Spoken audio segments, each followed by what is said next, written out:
Hi friends, I hope आप लोग अच्छे होंगे और उम्मीद कर रहा हूँ आप सब मस्त भी होंगे और अपने अपने लाइफ में गजब का एफ़र्ट दे रहे होंगे। अपने ड्रीम, अपने इंस्पिरेशन और अपने गोल्स को पाने के लिए एक ज़बरदस्त मेहनत कर रहे होंगे। सो आज का टर्न क्या है? Coordinate geometry. मैंने पिछले दो लेक्चर शायद मैं ले चुका हूँ। हाँ, 2 लेक्चर कोऑर्डिनेट ज्योमेट्री का मैं ले चुका हूँ, फिनिश कर चुका हूँ। और मैंने आप लोग से प्रॉमिस किया था कि मैं मैक्सिमम टू मैक्स आपको 11 लेक्चर में ये कोऑर्डिनेट पूरा ख़त्म कर दूंगा। और मैं ये प्रॉमिस पे मतलब ये तत्पर हूँ और मैं ये प्रॉमिस पूरा करूँगा। बाकी आप ये प्रॉमिस पूरा कर रहे हैं खुद से कि नहीं, वो आप जानते होंगे कि आप प्रैक्टिस कर रहे हैं, आप रिवीजन कर रहे हैं या नहीं, नोट्स बनाए हैं या नहीं, वो आप जानते हैं। बट मेरा जो कर्तव्य है वो मैं प्रॉमिस पूरा कर दूंगा, ठीक है। तो मैं जो भी पिछले 2 लेक्चर में पढ़ाया हूँ उस पर 5-6 क्वेश्चन कर लेता हूँ। बाकी तो क्वेश्चन सीरीज ये कोऑर्डिनेट का थ्योरी 3 दिन और चलेगा, सिर्फ 3 दिन और, आज के बाद 3 दिन और, ठीक है। उसके बाद सिर्फ और सिर्फ जो भी बाकी दिन रहेगा उसमें सिर्फ और सिर्फ क्या होगा, क्वेश्चन प्रैक्टिस होगा कोऑर्डिनेट का। फिर 11 दिन के अंदर ये चैप्टर द एंड हो जाएगा, ठीक है। और मैं ये प्रॉमिस करता हूँ आप लोग से, अगर ये आप रेगुलर बेसिस पे सही मतलब कर रहे होंगे, फार्मूला रिवाइज कर रहे होंगे, डेली रिवीजन कर रहे होंगे नोट्स बना के, तो जब कोऑर्डिनेट लास्ट मैं जब कर रहा हूँगा जिस दिन, उस दिन अपने आप से पूछिएगा क्या मैं जितना पहले जानता था या जितना मेरे से क्वेश्चन सॉल्व होता था कोऑर्डिनेट का, अब ज़्यादा हो रहा है या नहीं। आप खुद देखिएगा क्वेश्चन अटैम्प्ट करके, ठीक है। तो मैं आज प्रोसीड कर रहा हूँ आज का लेक्चर। क्वेश्चन है व्हाट इज़ द स्लोप। देखो बच्चों, स्लोप और ग्रेडियंट एक ही मतलब होता है। स्लोप मतलब भी वही, और स्लोप की जगह आपसे ग्रेडियंट भी पूछ सकता है, तो कन्फ्यूजन मत हो जाने कि ये नया वर्ड क्या है। ग्रेडियंट भी स्लोप ही होता है, ठीक है। तो ये पूछ रहा है what is the slope and gradient of given line. इस गिवन लाइन का आपको बताना है कि इसका स्लोप या ग्रेडियंट क्या होगा, ठीक है। तो ये तो सिंपल है, क्योंकि मैं इसका आपको बता चुका हूँ ना कि ax plus b y plus c बराबर 0 का अगर आपको स्लोप चाहिए तो फॉर्मूला क्या होता है बच्चों, माइनस ए बाई बी। याद है या भूल गए? याद होना चाहिए ना। माइनस ए बाई क्या होता है, बी होता है। तो स्लोप निकाल सकते हो कैसे, ये इक्वेशन दिया हुआ है, क्या दिया हुआ है, 7x minus 9y is equals to 34। तो स्लोप क्या होगा, m इज इक्वस टू क्या, कैसे याद करवाए थे, minus of coefficient of x upon coefficient of y। तो minus of coefficient of x क्या है, 7 अपॉन कोफिशिएंट ऑफ y क्या है, तो -9। ध्यान रखिएगा -9 है, गलत मत करिएगा। तो ये क्या होगा आंसर, 7/9, ठीक है। अब किसी बच्चों को मान लो कि ये फॉर्मूला याद नहीं रहा, तो क्या वो नहीं बना सकता है? बना सकता है, बट मैं एटलीस्ट आप फॉर्मूला याद करोगे तो कम समय में बन जाएगा। बाई चांस अगर किसी को नहीं याद रहा तो वो कैसे करेगा, इसका देख लो क्या है तरीका। 7x minus 9y is equals to 34 है ना बच्चों। क्या करो, 9 को राइट हैंड साइड भेज दो, तो 7x minus 34 is equals to क्या हो जाएगा, 9। इधर y is equal to mx plus सी में क्या करो, इस फॉर्मेट को चेंज कर लो, इस इक्वेशन को। तो इधर y है तो इसको अगर 9y है तो इसको y बनाना है, तो क्या करना पड़ेगा, 9 से दोनों तरफ डिवाइड कर दो। कोई दिक्कत है क्या, नहीं ना। तो ये क्या हो जाएगा, 7/9 ऑफ x इंडिविजुअली डिवाइड कर रहा हूँ मैं, तो 3/9 ऑफ क्या हो जाएगा, सॉरी ये क्या है, -34/9 इज इक्वल्स टू इधर क्या बन जाएगा, 9 और सॉरी इधर y बन जाएगा ना यार, ओहो, इधर 9 से 9 कट गया तो क्या बन जाएगा, y। कोई दिक्कत है क्या? तो ये y is equal to M x plus सी में ये फॉर्म बन गया क्या, बिल्कुल। y is equal to M X, इसको क्या पढ़ो, m into X plus C, -34/9 C का काम कर रहा है, बिल्कुल।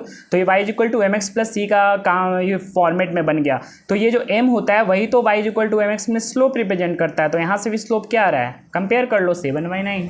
कोई दिक्कत है क्या? अगर मैं ये वाला चीज़ किसके लिए बताया हूँ, बाई चांस कोई बच्चा फॉर्मूला भूल गया एग्जाम में, कि स्लोप का जो फॉर्मूला होता है किसी भी लाइन का इक्वेशन का, वो होता है minus of coefficient of x upon coefficient of y, ठीक है। अगर उसको फॉर्मूला याद नहीं रहा तो वो कैसे बनाएगा, तो मैंने बोला कि इस इक्वेशन को क्या करो बच्चों, y is equal to M x plus सी में चेंज कर लो। तो एम एक्स प्लस सी में चेंज करने के लिए मैं इधर y बना लिया, तो इधर y बनाने के लिए दोनों तरफ क्या किया, मैं 9 से डिवाइड कर दिया, वही इसको कंपेयर कर दिया। y इज इक्वल टू क्या होता है, एम एक्स, तो ये m का काम कर रहा है 7/9, तो ये m ही स्लोप हो गया 7/9। कोई दिक्कत है क्या? I hope it is clear. आगे बढ़े क्या, ठीक है। अगला क्वेश्चन देखो, line 9x plus b by है, 9x plus b by is equal to 7 has slope of -5/2 दिया हुआ है। मतलब इस लाइन का स्लोप आपको -5/2 दिया हुआ है, तो आपसे पूछ रहा है कि वैल्यू ऑफ बी बताओ क्या होगा। इजी क्वेश्चन है। इसका स्लोप आप डायरेक्ट बताओ, इस लाइन का स्लोप क्या होगा। आप बोलोगे minus of coefficient of x. Coefficient of x क्या है बच्चों, 9 है, अपॉन कोफिशिएंट ऑफ वाई क्या है बच्चों, बी है। तो ये स्लोप आ गया क्या, और लेकिन एक्चुअल में स्लोप क्या दिया हुआ है क्वेश्चन में, -5/2। तो दोनों को क्या कर दो, इक्वेट कर दो। हमको लाइन का इक्वेशन से स्लोप निकला तो कितना आया, -9/b अपना फॉर्मूला से, बट इसमें क्वेश्चन में कितना दिया हुआ है स्लोप, -5/2। दोनों को इक्वेट कर दिया, यहाँ से b का वैल्यू आ जाएगा बिल्कुल, कितना आएगा, -18 is equal to -5b, minus से माइनस कैंसिल हो जाएगा, तो आंसर क्या आ जाएगा, 18/5। कितना ईजी क्वेश्चन था। ऐसा ही क्वेश्चन बहुत सारा आपको मिलेगा, ठीक है, समझ में आ गया। तो मेन तो फंडा वही है ना कि हमारा लाइन का इक्वेशन से स्लोप निकालना आना चाहिए। मैं यहाँ से स्लोप निकाल दिया, minus of coefficient of x upon coefficient of y, और यहाँ स्लोप दिया हुआ था क्वेश्चन में, दोनों को इक्वेट कर दिया, बी का वैल्यू आ गया। कोई दिक्कत है क्या, बहुत इजी क्वेश्चन था। आगे बढ़े क्या, ठीक है बढ़ते हैं। अगला क्वेश्चन देखो क्या है, find the equation of line having slope 10 and length of intercept 5/2 on y axis. Slope पता है ना बच्चों, इंटरसेप्ट पता है ना, तो कौन सा इक्वेशन लाइन का यूज करेंगे, y is equal to mx plus c. कोई दिक्कत है क्या, नहीं ना। y स्लोप कितना दिया हुआ है, 10 दिया हुआ है ना बच्चों, इंटू एक्स प्लस सी कितना दिया हुआ है, +5/2। आपका लाइन का इक्वेशन मिल गया। एलसीएम बेल्सियम ले सकते हो, कितना आ जाएगा इधर, 2y is equal to LCM लोगे तो यहाँ तो 20x + 5, आंसर आ गया। y x और y में लीनियर इक्वेशन ही तो लाइन का इक्वेशन होता है। समझ में आया क्या, ये भी क्वेश्चन जो मैंने करवाया ईजी था ना। I hope it is clear. क्या था फंडा कि यहाँ स्लोप दिया हुआ था, इंटरसेप्ट दिया हुआ है, तो कौन सा इक्वेशन यूज करेंगे लाइन का इक्वेशन लिखते समय, y is equal to mx plus c. कोई दिक्कत है नहीं, आगे बढ़े क्या, बिल्कुल। ये क्वेश्चन देखो, if the point a 6,1, b 8,2, c 9,4 and d p,3 are the vertices of a parallelogram taken in order. मतलब इसी ऑर्डर में वर्टिसेस लेना है, इधर ए बी सी डी, मतलब सेम ऑर्डर में जैसे लिखा हुआ है क्वेश्चन में। ये बोल रहा है question, find the value of P. ये जो पी का वैल्यू आपसे पूछ रहा है कि क्या होगा, देखते हैं।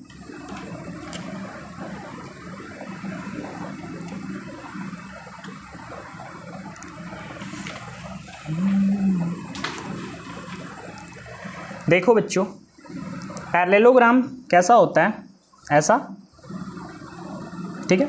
एक आपको प्रॉपर्टीज पता है क्या, आप लोग ने अगर बचपन में 10th में ज्योमेट्री का कुछ याद है या अभी भी आप पढ़े होंगे ये सब, तो आपको पता होगा कि जो पैरेललोग्राम का जो डायगोनल होता है ना बच्चों, वो इक्वली बाइसेक्ट करता है। इक्वली बाइसेक्ट का मतलब इस डायगोनल का जो मिड पॉइंट होगा, मिड पॉइंट क्या करता है, दो इक्वल डिवीजन करता है ना, मतलब इक्वल लेंथ में डिवीजन कर देता है, मतलब तो यही प्रॉपर्टीज होता है पैरेललोग्राम का कि जो पैरेललोग्राम का जो ये डायगोनल होता है ना, वो इक्वली बाइसेक्ट करता है, मतलब दोनों डायगोनल इक्वली बाइसेक्ट करता है। और कहाँ पे मीट करता है, एक दूसरे के मिड पॉइंट पे। कोई दिक्कत है क्या, ये आपको प्रॉपर्टीज पता होगा।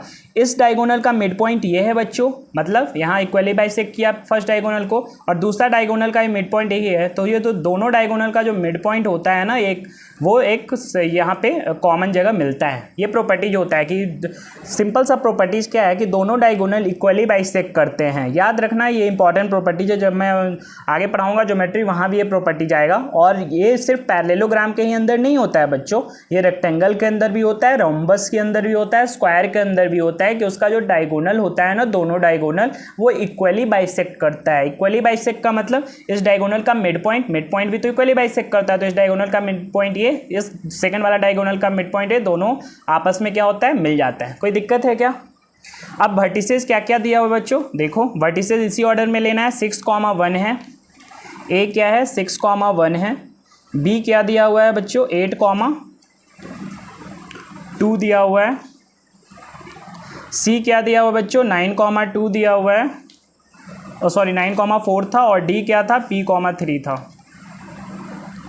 डी क्या है P,3 है। आपको P का वैल्यू पूछ रहा है ना। एक बात बताओ, एक ये वाला चीज़ आपको पता होगा कि अगर इस लाइन का ये मिड पॉइंट है बच्चों, और इस पॉइंट का कोऑर्डिनेट x1, y1 है, इस पॉइंट का कोऑर्डिनेट x2, y2 है, तो आपका मिड पॉइंट का अगर कोऑर्डिनेट चाहिए, m फॉर मिड पॉइंट, तो मिड पॉइंट का कोऑर्डिनेट कैसे निकलता है बच्चों, इस दोनों वर्टिसेस के एक्स कोऑर्डिनेट का सम अपॉन 2 कॉमा, और इस मिड पॉइंट का वाई कोऑर्डिनेट कैसे निकलेगा बच्चों, इस दोनों कोऑर्डिनेट के वाई कोऑर्डिनेट का सम अपॉन 2। ये आपको पता होना चाहिए, नहीं पता है तो आप देखिए कि अगर कोई भी लाइन का मिड पॉइंट का कोऑर्डिनेट निकालना है और इन दोनों, इस लाइन के दोनों एंड पॉइंट का कोऑर्डिनेट आपको गिवन है बच्चों x1, y1, x2, y2, तो इस मिड पॉइंट मतलब इस लाइन का मिड पॉइंट का कोऑर्डिनेट कैसे निकलेगा, तो मैं बोला कि इस पॉइंट के कोऑर्डिनेट का एक्स कोऑर्डिनेट पकड़ लो, इस पॉइंट का कोऑर्डिनेट का एक्स कोऑर्डिनेट पकड़ लो, उसका हाफ कर दो तो इस मिड पॉइंट का एक्स कोऑर्डिनेट निकल जाएगा,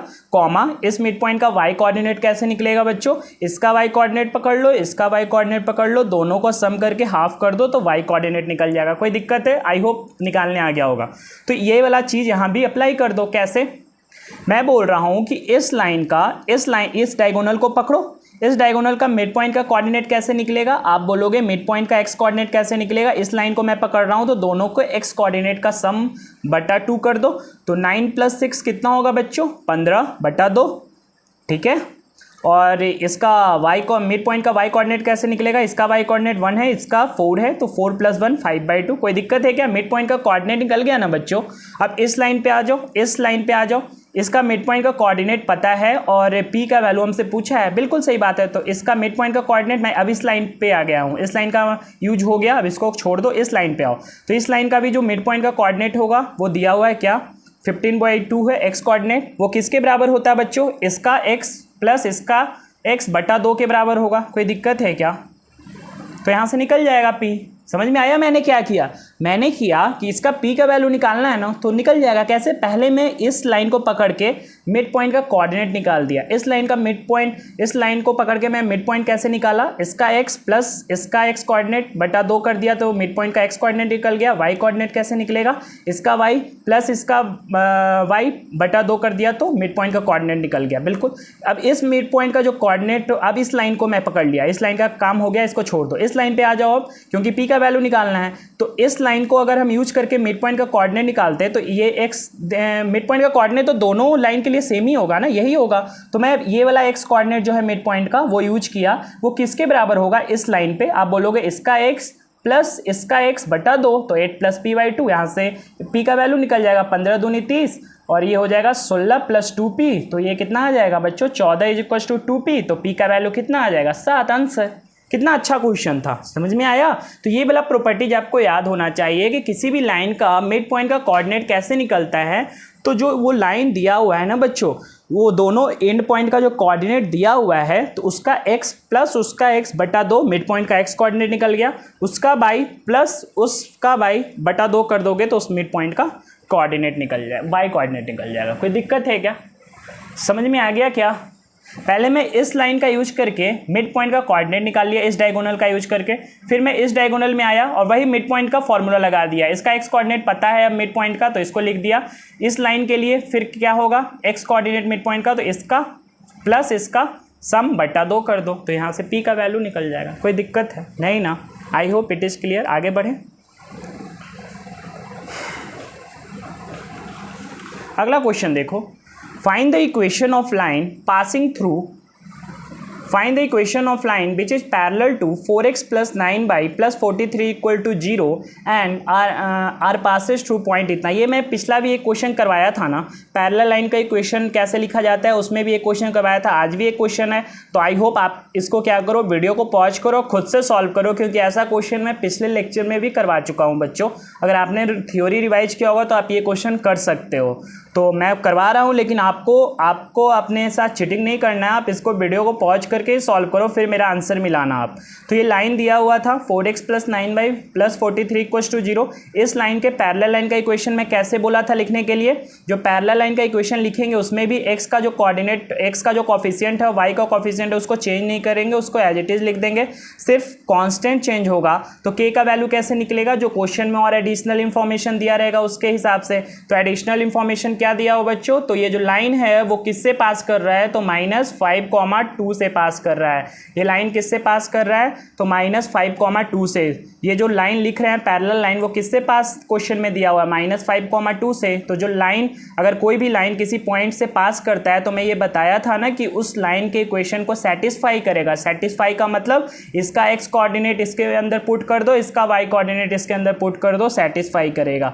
तो ये क्या है, -5 है x के जगह, प्लस 9 × 2 y के जगह प्लस k। तो यहाँ से k का वैल्यू निकल जाएगा ना बच्चों, क्या आ जाएगा बच्चों, प्लस k = 0। तो k का वैल्यू आ जाएगा 2। कोई दिक्कत है क्या, नहीं ना, k का वैल्यू आ गया, इक्वेशन मिल गया। यहाँ पुट कर दो k का वैल्यू 4x + 9y + 2 = 0। तो वो पैरेलल लाइन का इक्वेशन मिल गया। तो समझ में आया। मैं बार बार बोल रहा हूँ बच्चों, थ्योरी रिवाइज करो। थ्योरी में क्या कहा गया था पिछले लेक्चर में, अगर किसी भी गिवन लाइन के पैरेलल लाइन का इक्वेशन लिखना है तो जो पैरेलल लाइन का इक्वेशन हम लिख रहे होंगे तो जो गिवन लाइन का x का कोफिशिएंट हो और y का कोफिशिएंट है वो चेंज नहीं करेंगे, वो एज इट इज़ सेम रहेगा, बस कांस्टेंट टर्म चेंज होगा। वो कांस्टेंट टर्म का k का वैल्यू कैसे निकलेगा, क्वेश्चन में जो और एडिशनल इंफॉर्मेशन अपन को दिया रहेगा उसका यूज करके हम लोग निकाल लेंगे, तो इक्वेशन मिल जाएगा। कोई दिक्कत है, आगे मूव करें। तो मैं ये 2, 3 या 4 क्वेश्चन में आप लोग को प्रैक्टिस करवाया। अब आगे जब क्वेश्चन सीरीज होगा तो उसमें और क्वेश्चन आएंगे। अब आगे हम प्रोसीड करते हैं थ्योरी, अपना जो थ्योरी आगे पढ़ाना है। मैं लास्ट में कहाँ तक आपको पढ़ाया था, तो मुझे याद है कि मैं पैरेलल लाइन का इक्वेशन आपको लिखने के लिए बता दिया था, मुझे इतना तक याद है, ठीक है। आज मैं परपेंडिकुलर लाइन का इक्वेशन लिखने के लिए सिखाने जा रहा हूँ, तो ध्यान से देखिएगा और ध्यान से सुनिएगा मेरी बातों को, ठीक है। आगे प्रोसीड कर रहे हैं लेक्चर। तो मैं पिछले लेक्चर में, सॉरी यार वीडियो भी हिल जा रहा है,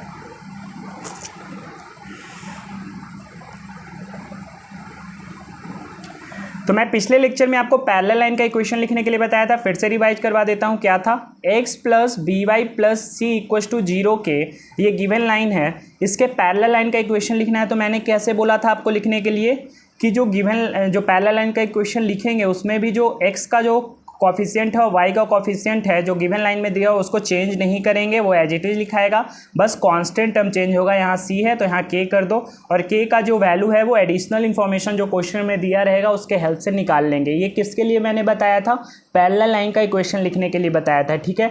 आज मैं परपेंडिकुलर लाइन का बताने जा रहा हूँ कि परपेंडिकुलर लाइन का कैसे इक्वेशन लिखेंगे। तो देखते हैं, कोई भी गिवन लाइन होगा आप बच्चों, जैसे x प्लस जनरल फॉर्म में ले लेते हैं, x + bx + 0 = 0 है, ठीक है। x + by + c = 0 है, एक जनरल इक्वेशन लिखा।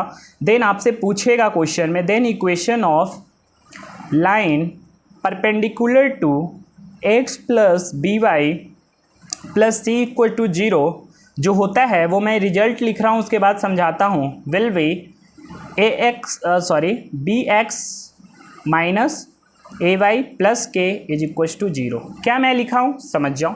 अगर कोई भी गिवन लाइन के परपेंडिकुलर लाइन का इक्वेशन लिखना है बच्चों तो उसमें क्या होता है ना, यहाँ पे जो x कोफिशिएंट है a, यहाँ पे y कोफिशिएंट है v, उसको इंटरचेंज कर दो। जब मैं परपेंडिकुलर लाइन का इक्वेशन लिखूंगा ना तो जो गिवन लाइन का x कोफिशिएंट है वो y में चला जाएगा और जो y का कोफिशिएंट है वो a में चला जाएगा। जैसे यहाँ पे x का कोफिशिएंट था a, वो जब परपेंडिकुलर लाइन का इक्वेशन लिखेंगे वो कोफिशिएंट चला जाएगा y के साथ, और जो y का यहाँ कोफिशिएंट था गिवन लाइन में b, वो जब इक्वेशन लिखेंगे परपेंडिकुलर लाइन का वो उसमें y का कोफिशिएंट किसके पास आ जाएगा, b के x के पास आ जाएगा। मतलब कि कोफिशिएंट को इंटरचेंज कर दो बच्चों। जो गिवन लाइन का कोफिशिएंट है क्वेश्चन में दिया हुआ है x और y का, उसको जब परपेंडिकुलर लाइन का इक्वेशन लिख रहे होंगे बच्चों तो उसको इंटरचेंज कर दो। इंटरचेंज का मतलब x का कोफिशिएंट जो गिवन लाइन में है वो y के साथ लिख दो, और y का जो कोफिशिएंट है बच्चों उसको x के साथ लिख दो, और बीच में जो साइन रहेगा उसको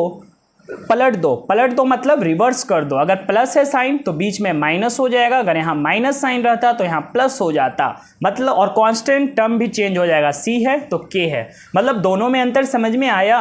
मैं दोनों में डिफरेंस बता रहा हूँ बच्चों। अगर गिवन लाइन के पैरेलल लाइन का इक्वेशन आपसे पूछे क्वेश्चन में तो कैसे फाइंड आउट करोगे, आप बोलोगे कि जो गिवन लाइन का x और y जो कोफिशिएंट है उसको मैं मतलब बदलूंगा नहीं, एज इट इज लिख दूंगा, बस कांस्टेंट टर्म चेंज होगा। ये किसके लिए था, पैरेलल लाइन के लिए था। बट अगर आपसे पूछे कि गिवन लाइन के परपेंडिकुलर लाइन का इक्वेशन कैसे लिखते हैं तो आप बोलोगे x और y का कोफिशिएंट को इंटरचेंज कर देंगे, और जो इसके बीच में मतलब x एक्स और वाई के बीच में जो साइन रहेगा उसको इंटरचेंज कर देंगे। अगर यहाँ प्लस होगा गिवन लाइन में तो यहाँ माइनस कर देंगे, अगर यहाँ माइनस रहेगा प्लस कर देंगे, बाकी कांस्टेंट टर्म भी चेंज होगा, सी है तो के हो जाएगा। कोई दिक्कत है क्या?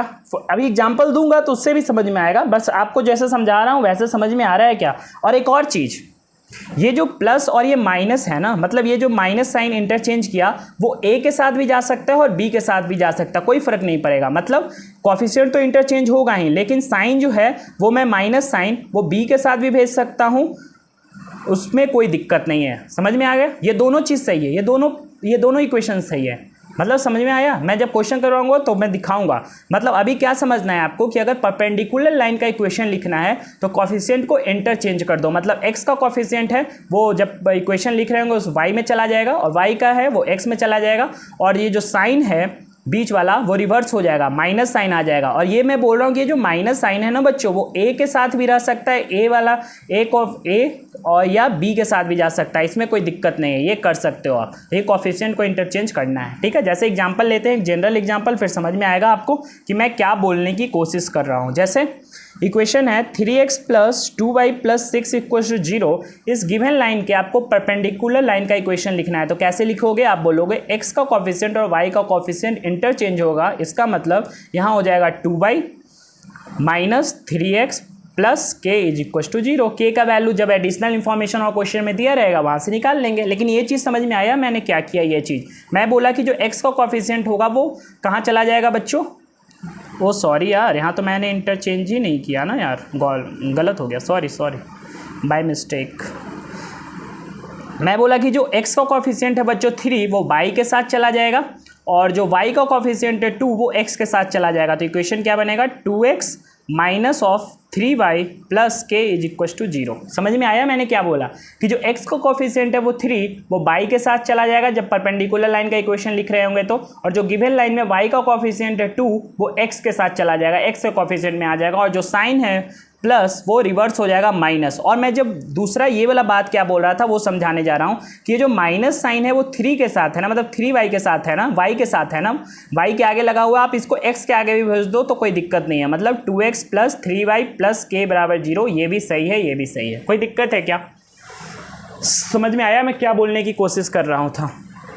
बोलो यार, I hope it is clear.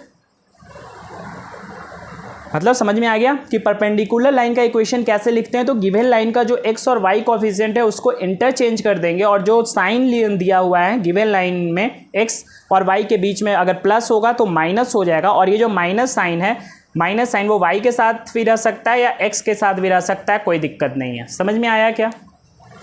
एक एग्जाम्पल ले इसी पे लेते हैं बच्चों। क्वेश्चन है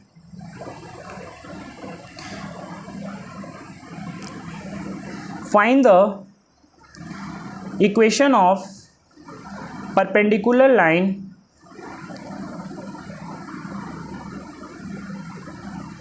find the equation of perpendicular line find the equation of line which is perpendicular to 3x, यहाँ पे माइनस कर लो, माइनस 2y प्लस 6 बराबर 0 and it is passes through 4,1। Question समझ में आया क्या बोल रहा हूँ?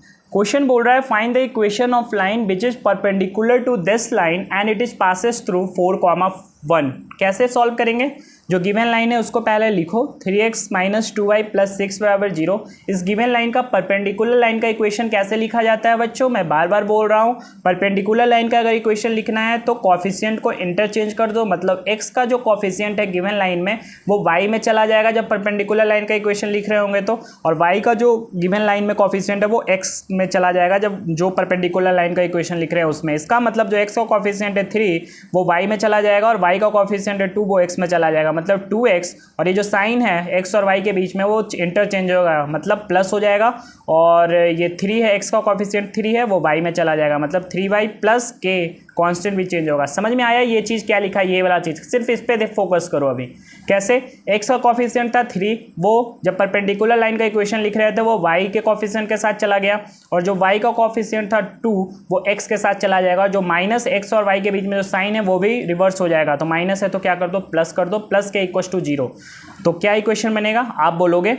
अब एक k का वैल्यू कैसे निकलेगा, जो एडिशनल इंफॉर्मेशन दिया हुआ है 4,1 से ये परपेंडिकुलर लाइन पास कर रहा है, इसका मतलब इसको सेटिस्फाई करेगा मतलब x के जगह 4 पुट करो प्लस y के जगह 1 पुट करो प्लस k बराबर 0। तो यहाँ से क्या वैल्यू आ जाएगा k का, आप बोलोगे 8 प्लस 3 कितना होता है 11, और तो यहाँ आ जाएगा -11। तो k का वैल्यू वहाँ पुट कर दो, आंसर आ जाएगा इक्वेशन 2x + 3y - 11 = 0। आ गया ना परपेंडिकुलर लाइन का इक्वेशन। ठीक है, अब मैं जो एक और बात बता रहा था वो सिखा रहा हूँ आपको।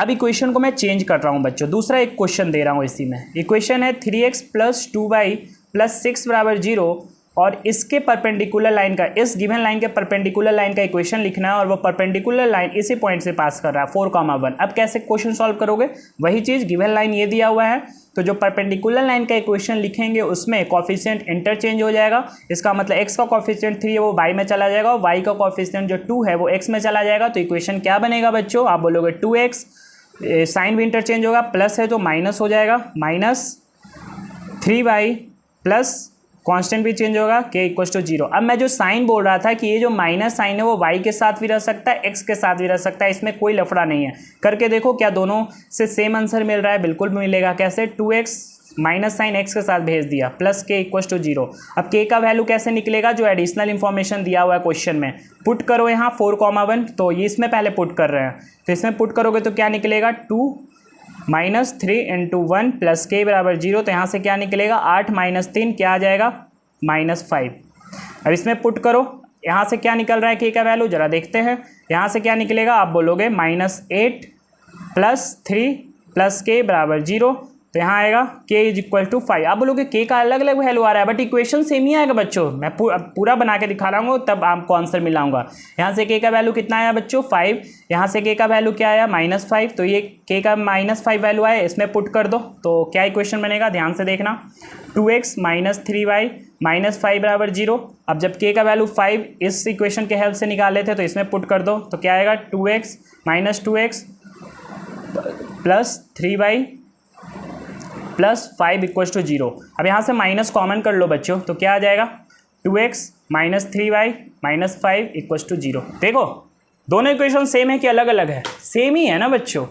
तो मैं जो बोल रहा था बात वो प्रूफ कर दिया क्या बोल रहा था आपको बच्चों कि ये जो माइनस साइन है वो y के साथ भी रख सकते हो या x के साथ भी रख सकते हो, कोई फर्क नहीं पड़ता है, क्योंकि लास्ट में जो माइनस कॉमन हो जाएगा ना वो फिर वही सेम इक्वेशन बना देगा जो इससे बन रहा था। इक्वेशन जो इससे बन रहा था दोनों से सेम ही बनेगा इक्वेशन, तो कोई फर्क नहीं पड़ता है। ये जो माइनस साइन है मतलब जो रिवर्स करके जो साइन आया माइनस, वो y के साथ भी रख सकते हो या x के साथ भी रख सकते हो, कोई फर्क नहीं पड़ेगा। ठीक है, मैंने प्रूफ करके दिखा दिया। I hope it is clear. अब आपको परपेंडिकुलर लाइन का इक्वेशन निकालने में कोई दिक्कत नहीं होगा। ठीक है, आगे मूव करें, आगे एक टॉपिक लें।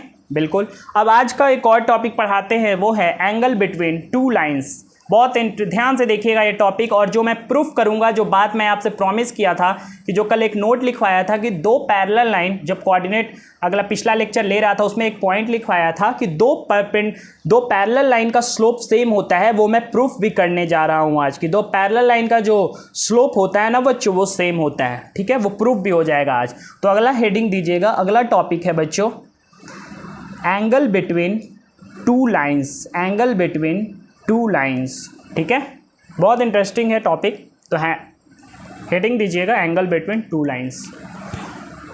सो प्रोसीड करें क्या, ये मान लो एक्स एक्सिस, ये मान लो वाई एक्सिस। ठीक है, दो लाइन है यहाँ यहाँ। ठीक है, ये एंगल, दो लाइन के बीच का एंगल यही होगा ना, मान लो ये थीटा है, और इस लाइन का स्लोप, ये वाला लाइन का स्लोप मान लो, ये वाला लाइन का स्लोप m2, और इस लाइन का स्लोप मान लो कि m1 है। ठीक है, कोई दिक्कत है क्या, नहीं ना।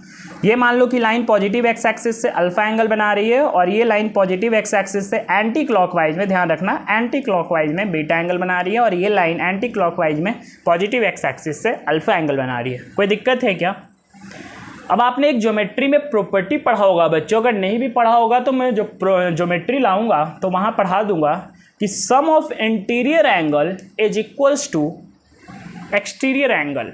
सम of interior angle is equals to exterior angle. क्या आप लोग ने पढ़ा है क्या? तो इस एक्सटीरियर एंगल का इंटीरियर एंगल ये दोनों है क्या? तो जो बीटा होगा वो किसके बराबर होगा बच्चों? अल्फा प्लस थीटा के बराबर होगा। इक्वेशन 1। कोई दिक्कत है? दोनों तरफ क्या कर दो बच्चों? tan लगा दो, tan लगा दो। tan बीटा क्या हो जाएगा? tan beta equals to, sorry यार पेन भी आज सही नहीं चल रहा है यार, tan अल्फा प्लस थीटा। ठीक है। अब आपको ट्रिगो में एक फॉर्मूला आप पढ़े होंगे, अगर ट्रिगो चैप्टर पढ़े हो तो, कि tan a प्लस बी का फॉर्मूला क्या होता है बच्चों? tan a प्लस बी का फॉर्मूला होता है tan a plus tan b upon 1, ओ यार sorry tan a plus tan b का जो फॉर्मूला होता है वो होता है tan a plus tan b upon 1 plus tan a into tan b। ठीक है। और एक और फॉर्मूला होता है tan a minus tan b का, वो क्या होता है बच्चों फॉर्मूला?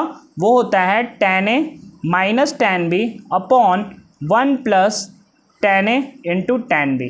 ठीक है। ये दोनों फॉर्मूला ध्यान रखिएगा कि tan a माइनस b का फॉर्मूला क्या होता है? tan a minus tan b upon 1 plus tan a into tan b। ठीक है। कोई दिक्कत है क्या? तो यहाँ से हमको थीटा निकालना है ना। थीटा मतलब एंगल बिटवीन टू लाइन क्या है? थीटा है। तो ये मैंने गलत लिख दिया यार, सॉरी। तो थीटा निकालना है तो थीटा को रहने दो, बाकी को एक साइड भेज दो। तो बीटा माइनस अल्फा हो जाएगा किसके बराबर? थीटा के बराबर। अब क्या कर दो? दोनों तरफ tan लगा दो। तो tan क्या होगा? Beta minus alpha is equals to tan theta. तो हमें यही थीटा निकालना है ना। तो ठीक है। तो यहाँ से बताओ tan a माइनस बी का फॉर्मूला बन रहा है क्या? tan a माइनस बी क्या बनेगा? tan a minus tan b upon 1 plus tan a into tan b। बोलो यार, यहाँ a मान लो इसको, b बीटा को, और b मान लो। तो क्या फॉर्मूला बना? tan a माइनस b का फॉर्मूला क्या होता है? tan a minus tan b upon 1 plus tan a into tan b is equal to किसके बराबर आ गया? tan थीटा के बराबर आएगा।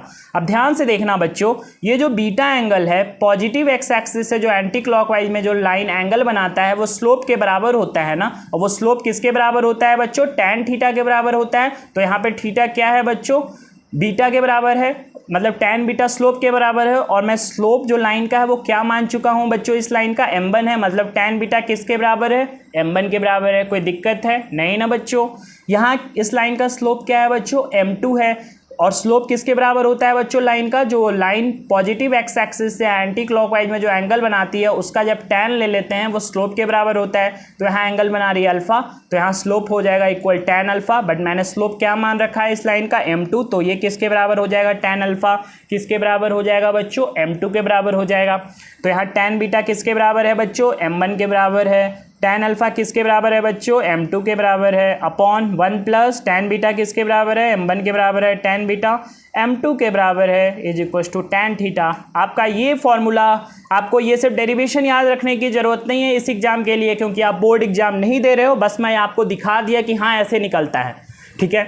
बोर्ड एग्जाम नहीं दे रहे हो ना भाई, लेकिन ये फॉर्मूला याद रखना बच्चों, tan a माइनस बी। ये बहुत जगह काम देता है। ट्रिगो जब मैं पढ़ाऊँगा वहाँ भी तो यूज होगा ही। तो फॉर्मूला याद रखना ट्रिगो वाला, ये वाला formula. tan a minus b का फॉर्मूला क्या होता है? tan a minus tan b upon 1 plus tan a into tan b। तो यहाँ से जो एंगल बिटवीन लाइन आया वो ये रिजल्ट आपको याद रखना है। तो क्या करोगे? इस रिजल्ट को अपने नोटबुक में क्या करोगे? बोल्ड पेन से इसको लिख लोगे और याद करोगे कि एंगल बिटवीन टू लाइन जो होता है वो किसके बराबर होता है? m1 माइनस, इसी फॉर्म में याद रखना है, m1 minus m2 upon 1 plus m1 into m2 के बराबर होता है। m1 minus m2 upon 1 plus m1 into m2 के बराबर होता है। बच्चों अगर स्लोप डायरेक्ट नहीं दिया रहेगा लाइन का, जैसे दो लाइन के बीच का एंगल पूछेगा आपसे, अगर वो दोनों लाइन का स्लोप डायरेक्ट क्वेश्चन में नहीं दिया रहेगा तो क्या आपको स्लोप निकाल सकते हो क्या? कैसे? अगर इक्वेशन के फॉर्म में दोनों लाइन दिया रहेगा तो आप स्लोप कैसे निकालोगे? Minus of coefficient of x upon coefficient of y करके निकाल लोगे। अगर एंगल के फॉर्म में दिया हुआ है तो tan से निकाल लोगे स्लोप। तो अगर स्लोप डायरेक्ट नहीं दिया रहेगा तो हमें 3 मेथड आता है ना बच्चों स्लोप निकालने का। कौन कौन सा मेथड? एक एंगल दिया रहेगा तो tan लगा के निकाल लेंगे स्लोप। अगर 2 पॉइंट दिया रहेगा तब भी स्लोप निकालने आता है। कैसे? y2 minus y1 upon x2 minus x1 करके। अगर लाइन का इक्वेशन दिया रहेगा तब भी स्लोप निकाल सकते सकते हैं, यहाँ वैल्यू रख सकते हैं क्या? तो अगर दो लाइन का डायरेक्ट एंगल पूछ रहा है और वो दो लाइन का डायरेक्ट आपको स्लोप नहीं दिया हुआ है तो आप स्लोप निकाल के भी तो वैल्यू पुट कर सकते हो इस फॉर्मूला में। कोई दिक्कत है क्या? नहीं ना। आगे मूव करें क्या? अब मैं वो चीज़ प्रूफ करने जा रहा हूँ जो मैं आपको बताया था कि दो पैरेलल लाइन का स्लोप सेम होता है। कैसे प्रूफ होगा? इसी फॉर्मूला से प्रूफ होगा। ध्यान से देखिएगा। tan थीटा किसके बराबर आया बच्चों? tan थीटा आया बराबर m1 minus m2 upon 1 plus m1 into m2। ठीक है, एक बात बताओ, दो पैरेलल लाइन के बीच का एंगल कितना होता है बच्चों? दो पैरेलल लाइन का बीच का एंगल होता है थीटा 0 के बराबर। क्या दो पैरेलल लाइन के बीच का एंगल आपको ये पता है क्या कि दो पैरेलल लाइन के बीच का एंगल 0 के बराबर होता है? दो पैरेलल लाइन के बीच का एंगल 0, ये तो कॉमन बात है ना कि दो पैरेलल लाइन के बीच का एंगल किसके बराबर होता है? 0 के। कोई भी एंगल नहीं बनाता है दो पैरेलल लाइन एक दूसरे के साथ, तो 0 डिग्री होता है। तो क्या करो, ये थीटा 0 डिग्री यहाँ पुट कर दो बच्चों, तो tan 0 हो जाएगा यहाँ is equals to m1 minus m2 upon 1 plus m1 into m2। दो लाइन के बीच का एंगल क्या दिया हुआ है? थीटा इक्वल्स टू 0, तो tan थीटा ही तो होता है दो लाइन के बीच का एंगल का फॉर्मूला। तो यहाँ थीटा की जगह 0 पुट कर दिया, दो पैरेलल लाइन के बीच का एंगल निकाल रहे हैं। तो tan 0 डिग्री किसके बराबर है? इसके बराबर है। tan 0 क्या होता है बच्चों? ट्रिगो में आप पता है क्या? tan 0 0 होता है। m1 माइनस m2 बराबर 1 प्लस m1 इंटू m2। कोई दिक्कत है? ये 0 से तो मल्टीप्लाई होकर 0 हो जाएगा, तो ये क्या बन जाएगा? m1 बराबर m2। आ गया क्या? प्रूफ हो गया क्या? दो पैरेलल लाइन का स्लोप सेम होता है। मैं कल ये नोट में लिखवाया था, जो पिछला लेक्चर करवा रहा था आपको कोऑर्डिनेट ज्योमेट्री का, वहाँ मैंने बताया था कि दो पैरेलल लाइन का जो स्लोप होता है वो सेम होता है। मतलब याद रखिएगा, बहुत इंपॉर्टेंट नोट है कि दो पैरेलल लाइन का स्लोप सेम होता है। ठीक है, प्रूफ हो गया ना? कैसे प्रूफ किया मैंने कि दो पैरेलल लाइन के बीच का एंगल कितना होता है? 0 के बराबर होता है। तो tan थीटा के जगह मैं 0 डिग्री रख दिया। tan 0 किसके बराबर होता है? 0 के बराबर होता है। ट्रिगो में आपने पढ़ा होगा, ये आपको नहीं पता है तो ऐसे करके निकाल लो। tan 0 क्या होता है? sin 0 upon cos 0। cos 0 क्या होता है? 1 होता है। sin 0 किसके बराबर होता है? 0 के बराबर। तो 0 अपॉन 1 क्या होगा? 0। तो tan 0 क्या आ गया? 0। तो tan 0 डिग्री 0 के बराबर होता है। तो इसको सॉल्व कर लो। तो यहाँ से क्या प्रूफ हो गया कि दो पैरेलल लाइन का स्लोप किसके बराबर होता है बच्चों? दो पैरेलल लाइन का स्लोप सेम होता है। ठीक है, अगला प्रूफ कर रहे हैं परपेंडिकुलर लाइन के लिए। ध्यान से देखिएगा, परपेंडिकुलर लाइन के लिए प्रूफ कर रहे हैं इसी फॉर्मूला से। tan थीटा दो लाइन के बीच का एंगल का formula m1 minus m2 upon 1 plus m1 m2। जितना बार लिखोगे उतना बार याद होगा। लिखने से और बोलने से बहुत ज़्यादा सबकॉन्शियस माइंड में चीज़ें जाती है, ध्यान रखिएगा।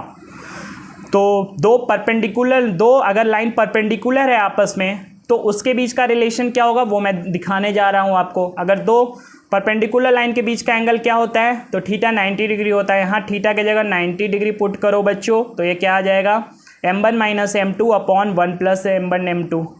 एक बात बताओ, tan 90 किसके बराबर होता है बच्चों? इन्फिनिटी होता है। नहीं याद है तो ट्रिगो का चार्ट देखिएगा, आपको पता चल जाएगा। tan 90 किसके बराबर होता है? इन्फिनिटी के बराबर होता है। तो एक बात बताओ, इधर वाला चीज़ अगर इन्फिनिटी बनाना है तो इसको 0 होना पड़ेगा ना, क्योंकि 1/0 ही ना इन्फिनिटी के बराबर आपको देगा, रिजल्ट इन्फिनिटी देगा। मतलब ये वाला चीज़ 0 होना चाहिए, तभी तो इधर वाला रिजल्ट इन्फिनिटी बनेगा, क्योंकि tan 90 इन्फिनिटी होता है। बट ये वाला चीज़ 0 होगा तभी तो बनेगा। अगर समथिंग अपॉन 0 जो होता है, समथिंग अपॉन 0 इन्फिनिटी के बराबर होता है। मतलब कुछ भी ऊपर वैल्यू हो, अगर नीचे 0 हो जाएगा तो वो इन्फिनिटी की तरफ टेंड करता है ना वैल्यू। तो अगर ये इन्फिनिटी है तो इसको 0 बनना पड़ेगा। तो क्या रिजल्ट आ गया? 1 प्लस m1 m2 किसके बराबर? 0 के बराबर। तो यहाँ से m1 m2 में रिलेशन क्या आ गया बच्चों? -1। इसका मतलब आप ध्यान रखिएगा, अब परपेंडिकुलर लाइन का हम आपको दो परपेंडिकुलर लाइन है उसका एक रिजल्ट आपको ध्यान लिखवाने जा रहे हैं कि अगर दो लाइन परपेंडिकुलर है आपस में तो उसका जो स्लोप होता है ना बच्चों, वो क्या हो जाएगा? रेसिप्रोकल करके माइनस लगा दो। देख लो आ गया ना, m1 इक्वल टू क्या है? Minus of 1/m2। इसका मतलब कि अगर एक परपेंडिकुलर ये दोनों मान लो कि ये दोनों आपस में मान लो परपेंडिकुलर लाइन है, इसका स्लोप हमको पता है कि क्या है? मान लो सपोज दैट 5 है, तो इसका स्लोप आपको डायरेक्ट पूछेगा तो निकाल लोगे। कैसे बोला कि दो परपेंडिकुलर लाइन का जो स्लोप होता है वो आपस में रेसिप्रोकल होता है और उसमें माइनस लगा दो। तो अगर इसका स्लोप +5 है तो इसका स्लोप क्या होगा, रेसिप्रोकल लगा के रेसिप्रोकल करके माइनस साइन लगा दो, तो इसका रेसिप्रोकल क्या होगा 5 का 1/5 होगा माइनस के साथ। तो इस लाइन का स्लोप डायरेक्ट आप निकाल सकते हो -1/5। समझ में आया रिलेशन? पहले तो रिलेशन बताया कि दो पैरेलल लाइन का स्लोप सेम होता है, वो तो रिलेशन आपको एक दिन और बता दिया था, प्रूफ बस आज किया मैंने। आज क्या बताया कि दो अगर परपेंडिकुलर लाइन है उसका स्लोप का रिलेशन क्या होता है, m1 × m2 -1 के बराबर होता है। इसका मतलब आप इस चीज़ को कैसे ध्यान रखेंगे कि अगर दो परपेंडिकुलर लाइन में से एक का स्लोप दिया हुआ है तो दूसरे का स्लोप कैसे निकालेंगे, उसका स्लोप को क्या कर दो, रेसिप्रोकल कर दो और उसमें एक माइनस साइन लगा दो। समझ में आया? सपोज डैट ये दोनों परपेंडिकुलर लाइन दिया हुआ है, इसका स्लोप आपको क्वेश्चन में दिया हुआ है कि -1/2 है, तो इसका स्लोप क्या होगा, तो आप क्या बोलोगे, इसका रेसिप्रोकल करके माइनस साइन लगा दो। तो इसका रेसिप्रोकल क्या होगा बच्चों, -2/1 होगा और एक और माइनस साइन आपको एडिशनल लगाना है। तो क्या बन जाएगा इस लाइन का स्लोप, तो 2 बन जाएगा। कोई दिक्कत है क्या? समझ में आ गया ना बच्चों? कैसे, अगर दो परपेंडिकुलर लाइन का स्लोप अगर निकालना है तो इसी फॉर्म में याद रखना, जैसे मैं बोल रहा हूं कि अगर एक उसमें से लाइन का स्लोप दिया हुआ है तो दूसरे लाइन का स्लोप कैसे निकालेंगे, अगर दोनों आपस में परपेंडिकुलर है तो पहले वाले स्लोप को रेसिप्रोकल करके उस पर माइनस साइन लगा दो। कोई दिक्कत है? समझ में आ गया ना बच्चों? यहाँ तक जो भी पढ़ाया क्या आप लोग को डाउट है? नहीं ना? तो आप लोग अगले टर्म में क्या करोगे, यहाँ तक जो भी एंगल बिटवीन टू लाइन पढ़ाया उसका फॉर्मूला और जो आज कुछ क्वेश्चन प्रैक्टिस करवाया उसको आप दोबारा फिर करिएगा, और जो चीज़ समझाया उसको आप लोग नोटबुक में लिख कर याद करके आओगे। फिर अगला टर्म में कुछ टॉपिक और पढ़ाएंगे और फिर 3 लेक्चर और लेंगे थ्योरी का इसका, फिर द एंड कर देंगे। फिर सिर्फ और सिर्फ इस लेसन का क्वेश्चन प्रैक्टिस करेंगे और देखिएगा आप खुद क्वेश्चन लगाओगे अगर आप थ्योरी अच्छे से रिवाइज कर रहे होगे तो। ठीक है, तो मैं आज का लेक्चर यहीं समाप्त करता हूं बच्चों। देखो बच्चों, अगर सिर्फ लाइफ में बिजी होना काफ़ी नहीं है, क्योंकि ज़िंदगी में क्या और उसके बाद मुझे जो चाहिए उसे कैसे हासिल कर सकता हूं, अगर उसके लिए आप अपने आप से क्वेश्चन नहीं पूछते हो कि ज़िंदगी में मुझे जो चीज़ हासिल करनी है वो कैसे कर सकता हूँ, तो आप कुछ जीवन में नहीं कर सकते हो। तो आप क्या करना, एक वाइट पीस ऑफ पेपर लेना और अपने स्टडी टेबल पे बैठना और उसमें ऊपर हेडलाइन लिखना। क्या लिखोगे, what is my end why, मतलब वाई, जीवन में वाई इंपॉर्टेंट है बच्चों। वाई, क्यों, जो मैं चाहता हूँ वो क्यों चाहता हूँ, अगर अचीव नहीं कर पाया तो क्या, वो वाई है ना बच्चों, वाई, क्यों, वो बहुत इंपॉर्टेंट होता है।